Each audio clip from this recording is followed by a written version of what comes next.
আমরা আজকাল দেখছি প্রেম করে যারা বিয়ে করছে তাদের সম্পর্ক ভাঙতে আমরা দেখতে পারি। তো এই ধরনের যখন আপনার কাছে কেস আসে, সেটাকে আপনি কিভাবে হ্যান্ডেল করেন? দেখুন, বৈবাহিক বন্ধন একটা পবিত্র বন্ধন।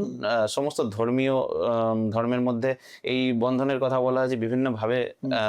তাদেরকে ডিফাইন করা হয়েছে, কিন্তু আলটিমেটলি যে ধর্মে যেমন ভাবে বিয়ের কথা বলা হোক না কেন, স্বামী স্ত্রীর বন্ধন কি একটা লয়ালিটির মাধ্যমে থাকে, একটা সুতোর মধ্যে বেঁধে থাকে। তো সেই লয়ালিটি যখন ভেঙে যায়, তখন কিন্তু জিনিসটা সম্পর্কটা দূরে হয়ে যায়। এবং বিশ্বাসের বিষয়গুলো মানুষের কাছে এক এক রকম, এক একজনের কাছে।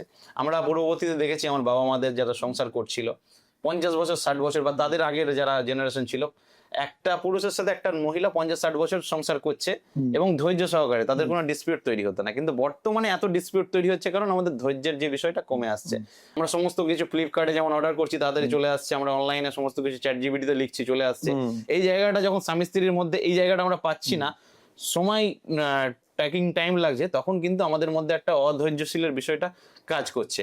তো প্রেম করে বিয়ে হোক অথবা অ্যারেঞ্জ ম্যারেজ হোক, অ্যারেঞ্জ ম্যারেজ এখন অনেকটাই কমে গেছে, আপনি জানেন। সবাই বেশিরভাগ লাভ ম্যারেজ বিয়ে করছে।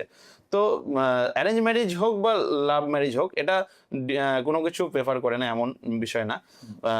সংসারটা হয় দুজনের আন্ডারস্ট্যান্ডিং এ, পারস্পরিক বিশ্বস্ততার মাধ্যমে এবং পারস্পরিক সম্মানের মাধ্যমে।